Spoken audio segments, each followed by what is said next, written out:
इयत्ता 10वी तुकडी ह प्रकरण 3 विषय भूमिती प्रकरण 3 वर्तुळ. ठीक आहे.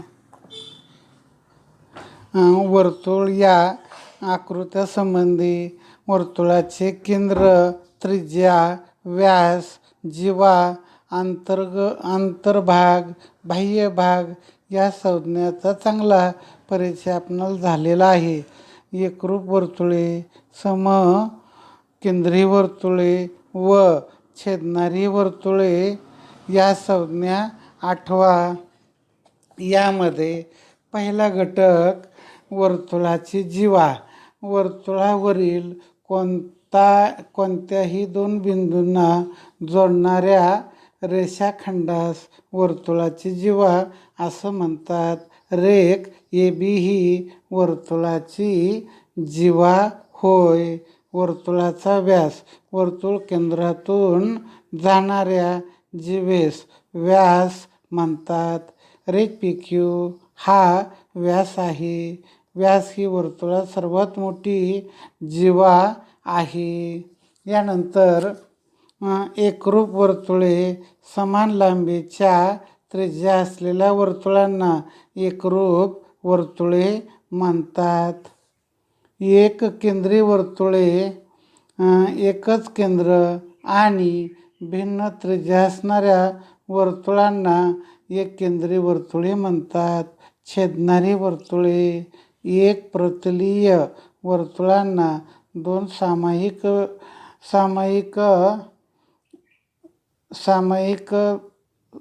सामायिक बिंदू असतील तर त्यांना छेदणारी वर्तुळं म्हणतात. एकरूप वर्तुळे, समकेंद्री वर्तुळे, छेदणारी वर्तुळे. त्याचबरोबर सोबत आकृतीत केंद्र C असलेल्या वर्तुळाची रेख DE जीवा आहे. रेख CF लंब जीवा DE.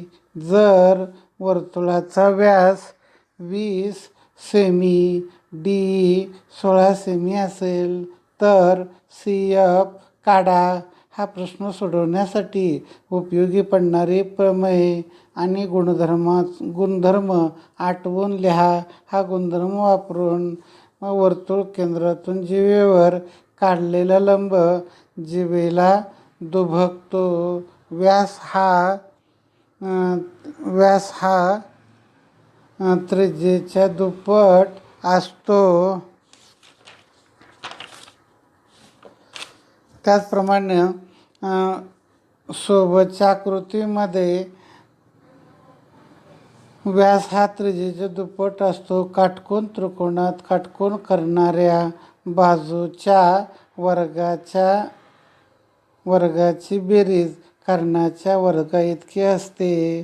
सोबत आकृतीत C हे वर्तुळाचे केंद्र आहे. DE बरोबर 16 सेमी. व्यास D बरोबर 20 सेमी.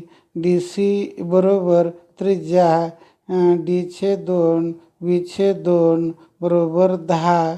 रेख CF लंब जीवा DE. DF बरोबर 1/2 DE बरोबर 1/2 गुणिले 16 म्हणून DF बरोबर 8 सेमी. वर्तुळ केंद्रातून जीवेवर काढलेला लंब जीवेस दुभगतो. त्रिकोण CFD मध्ये कोन CFD बरोबर 90 अंश. DCचा वर्ग बरोबर CFचा वर्ग अधिक DFचा वर्ग. 10चा वर्ग बरोबर CFचा वर्ग अधिक 8चा वर्ग. 10चा वर्ग 100 बरोबर CFचा वर्ग अधिक 64. CFचा वर्ग बरोबर 100 वजा 64. CF वर्ग बरोबर 36. CF बरोबर 6 सेमी. सोबत आकृतीत ओ केंद्र असलेल्या वर्तुळाची रेख क्यूआर त्रिज्या रेख क्यूआर ही जीवा आहे. बिंदू पी हा जीवा क्यूआरचा मध्यबिंदू आहे. जर क्यूआर बरोबर 24 ओ पी बरोबर 10 तर वर्तुळाची त्रिज्या काढा. हा प्रश्न सोडवण्यासाठी उपयोगी पडणारी प्रमेय लिहा. या प्रमेयाचा उपयोग करून उदाहरण सोडवा. वर्तुळाचा केंद्र व जीवेचा मध्य यांना जोडणारा मध्य वर्तुळाचं केंद्र जीवेचं मध्य यांना जोडणारा रेषाखंड जीवेस लंब असतो.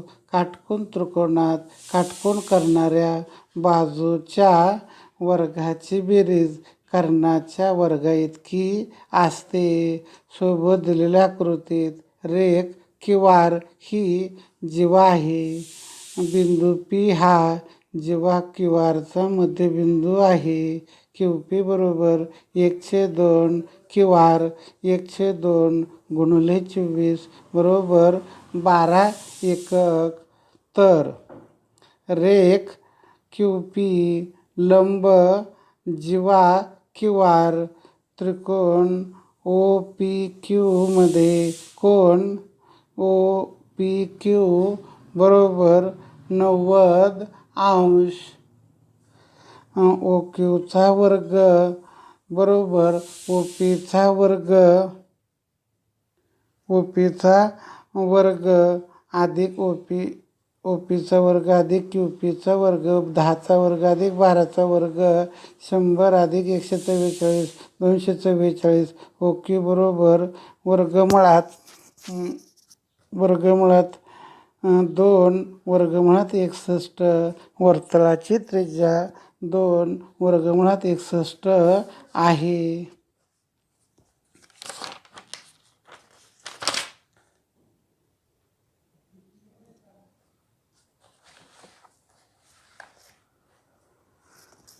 उदाहरण 3.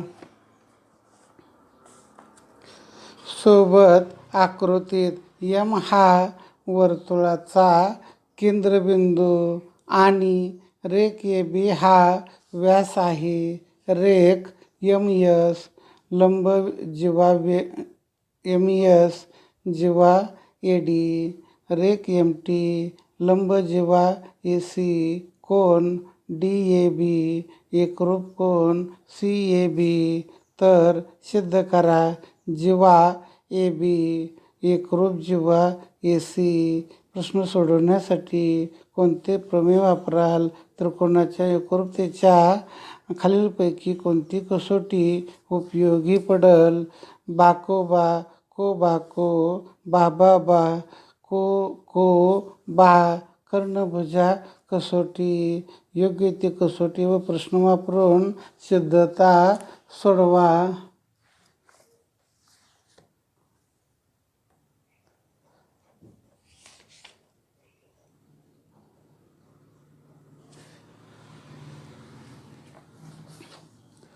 कोन डी ए बी एकरूप कोन सी ए बी. पक्ष कोन एस ए एम एकरूप कोन टी ए एम. त्रिकोण एस ए एम व त्रिकोण टी ए एम. कोन एस ए एम एकरूप कोन टी ए एम. कोन ए एस एम एकरूप कोन ए टी एम. प्रत्येकी 90. रेख ए एम एकरूप रेख ए एम. त्रिकोण एस ए एम एकरूप त्रिकोण टी ए एम. बाजू एम एस एकरूप बाजू एम टी. एकरूप त्रिकोणाच्या संगत बाजू. एकरूपतेची को कसोटीनुसार. त्याचबरोबर रेख एम टी लंब जिव्हा ए सी. पक्ष जिव्हा ए डी एकरूप जिव्हा ए सी. वर्तुळाच्या दोन जीवा वर्तुळ केंद्रापासून समान अंतरावर असतील तर समान लांबीच्या असतात.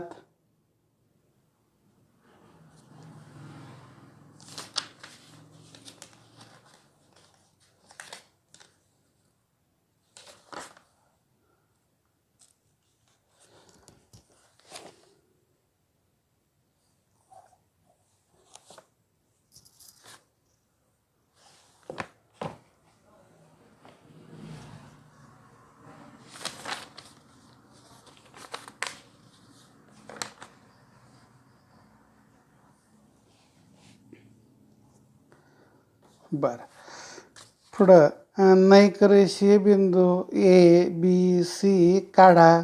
या तिन्ही बिंदूतून जाणारे वर्तुळ काढण्यासाठी काय करावे लागल? तिन्ही बिंदूतून जाणारे वर्तुळ काढा. या तिन्ही बिंदूतून जाणारे आणखी एक वर्तुळ आपणाला काढता येतं. एक रेषीय असलेलं डी ई एफ बिंदू काढा. तिन्ही बिंदूतून जाणारे वर्तुळ काढण्याचा प्रयत्न करा. असे वर्तुळ काढता येत असतील तर एका बिंदूतून जाणारी असंख्य वर्तुळे असतात. दोन भिन्न बिंदूतून जाणारी असंख्य वर्तुळे असतात. 3 नैकरेषीय बिंदूतून जाणारी एक आणि एकच वर्तुळ असते.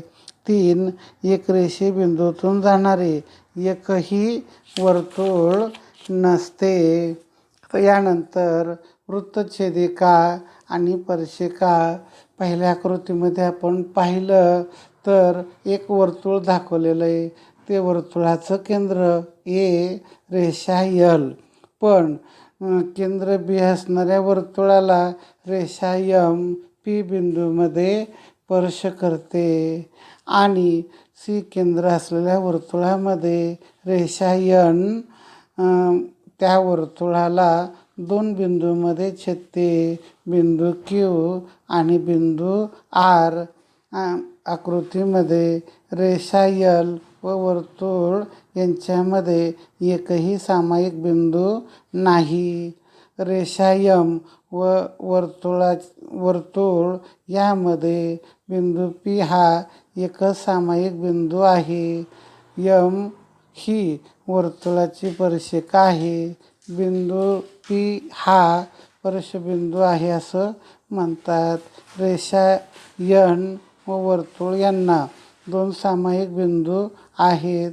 क्यू व आर रेषा व वर्तुळ यांचे छेदनबिंदू आहे. रेषा एन ही वृत्तछेदिका आहे असं म्हणतात. वर्तुळाच्या स्पर्शिकेचा एक महत्त्वाचा गुणधर्म आपणाला या ठिकाणी सांगता येईल की केंद्र ओ असलेल्या एक पुरेसे मोठे वर्तुळ काढा. त्या वर्तुळाची रेख ओ पी ही एक त्रिज्या आहे. या त्रिज्येला लंब असणारी एक रेषा काढा. ही रेषा आणि वर्तुळ यांच्या छेदनबिंदूंना ए आणि बी असे नावं द्या. रेषा ए बी बिंदू ओ कडून पी कडे सरकत जात आहे. तिची आधीची स्थिती नव्या स्थितीला समांतर राहील. सरकलेली रेषा ए बी त्रिज्येतील कोन काटकोनच राहील. बिंदू ए आणि बिंदू बी वर्तुळावरून परस्पराच्या जवळ येऊ लागले तर शेवटी ते पी बिंदूमध्ये सामावले जातील. रेषा ए बी ही नवीन स्थिती वर्तुळाची स्पर्शिका होईल, परंतु त्रिज्या ओ पी आणि रेख ए बी ची नवी स्थिती यातील कोन मात्र काटकोनच राहील. वर्तुळाच्या कोणत्याही बिंदूतून जाणारी स्पर्शिका तो बिंदू जाणाऱ्या त्रिज्येला लंब असते. या गुणधर्मालाच स्पर्शिका त्रिज्या प्रमेय म्हणतात. वर्तुळाच्या कोणत्याही बिंदूतून जाणारी स्पर्शिका तो बिंदू जोडणाऱ्या त्रिज्येला लंब असते. या गुणधर्माला स्पर्शिका त्रिज्या प्रमेय म्हणतात. स्पर्शिका त्रिज्या प्रमेय. प्रमेय वर्तुळाच्या कोणत्याही बिंदूतून जाणारी स्पर्शिका तो बिंदू केंद्राशी जोडणाऱ्या त्रिज्येला लंब असते. पक्ष केंद्र ओ असलेल्या वर्तुळाला रेषा यल ही बिंदू ए मध्ये स्पर्श करते. रेख ओ ए ही त्रिज्या आहे. साध्य रेषा यल लंब त्रिज्या ओ ए. समजा रेषा यल ही रेख ओ एला लंब नाही.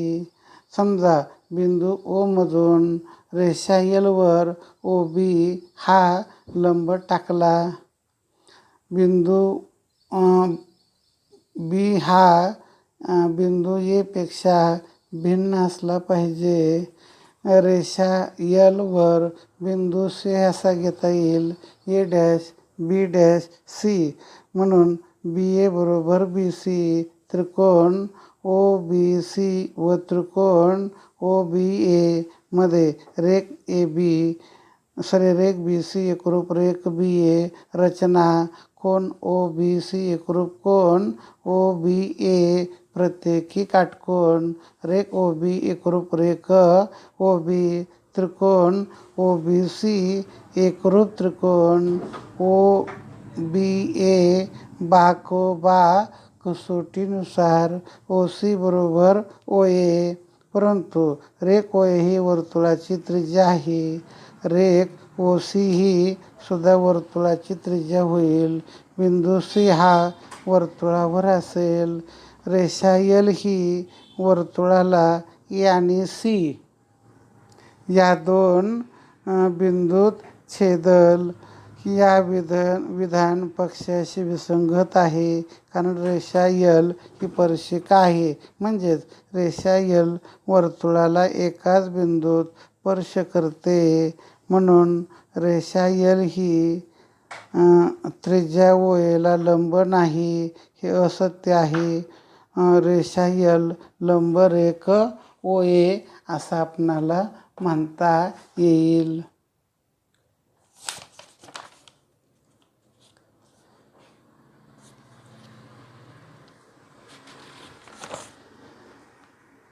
वर्तुळाच्या कोणत्याही बिंदूतून जाणारी स्पर्शिका तो बिंदू केंद्राशी जोडणाऱ्या त्रिज्येला लंब असते.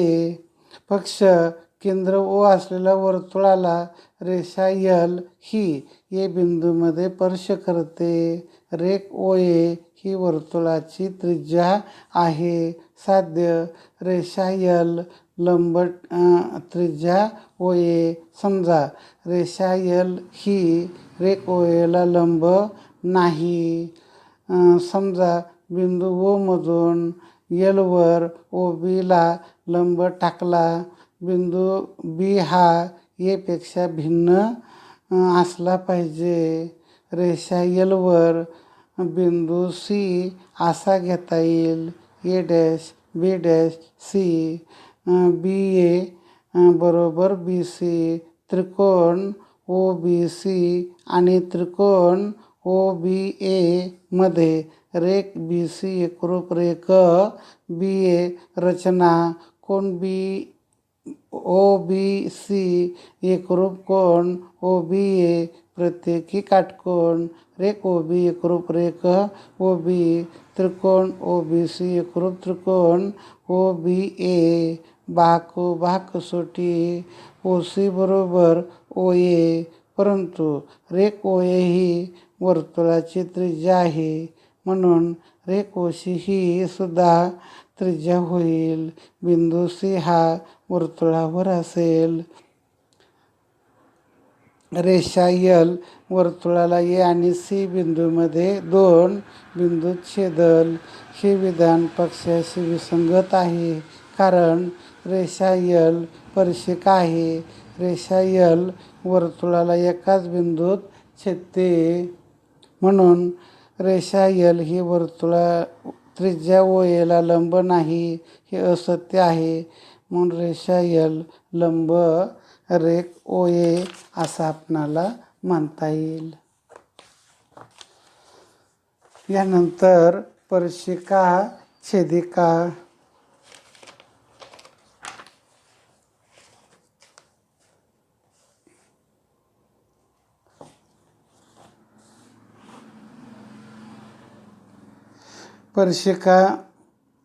स्पर्शिका त्रिज्या प्रमेयाचा व्यत्यास वर्तुळाच्या त्रिज्येच्या बाह्य टोकातून जाणारी आणि त्या त्रिज्येला लंब असणारी रेषा वर्तुळाची स्पर्शिका असते.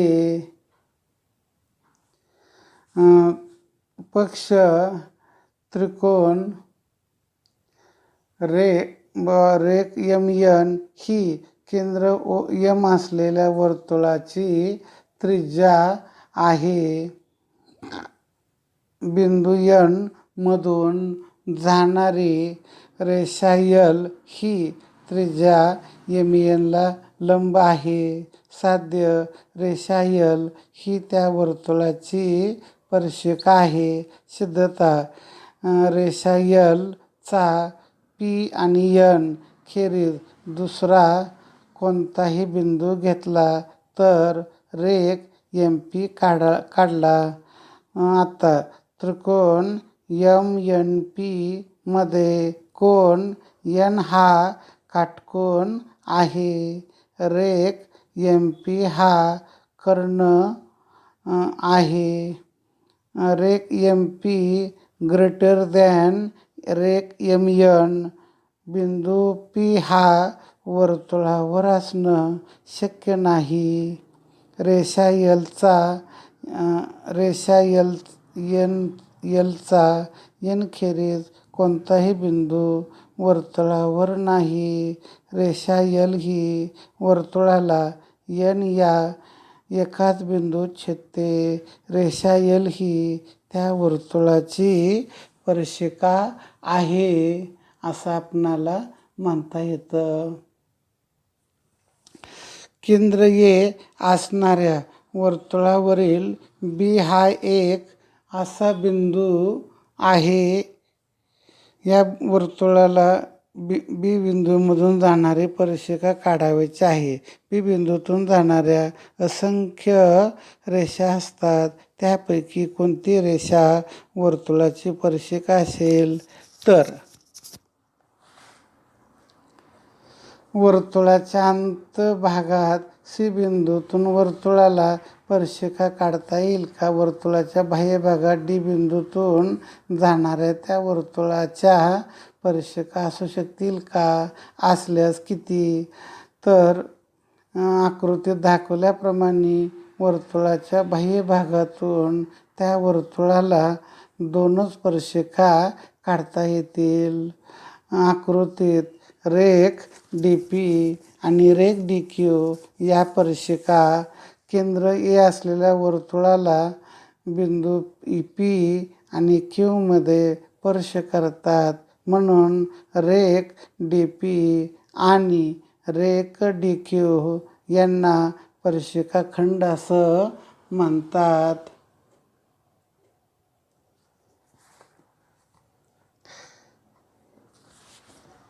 आणि म्हणून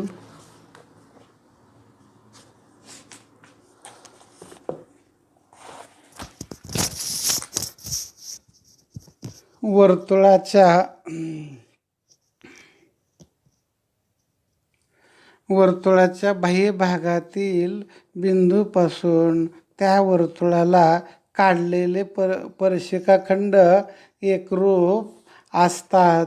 पक्ष A हा वर्तुळाचा केंद्रबिंदू आहे. बाह्य भागातील बिंदू D मधून बिंदू P आणि बिंदू Q मध्ये वर्तुळास स्पर्श करणाऱ्या दोन स्पर्शिका आहेत. साध्य रेख DP एकरूप रेख DQ. रचना रेख AP व रेख AQ काढा. त्रिकोण PAD आणि त्रिकोण QAD मध्ये बाजू PA एकरूप बाजू QB एकाच वर्तुळाच्या त्रिज्या बाजू AD एकरूप बाजू AD सामायिक भुजा कोन APD बरोबर कोन AQD बरोबर 90 स्पर्शिकेचे प्रमेय त्रिकोण PAD एकरूप त्रिकोण QAD कर्णभुजा कसोटीनुसार बाजू DP एकरूप बाजू DQ ह्याप्रमाणे आपणाला सांगता येईल. तसंच दिलेल्या आकृतीत केंद्र D असलेल्या वर्तुळाचं कोन ACB च्या बाजूंना E आणि B मध्ये स्पर्श करते. कोन ACB बरोबर 52 तर कोन ADB चे माप काढा.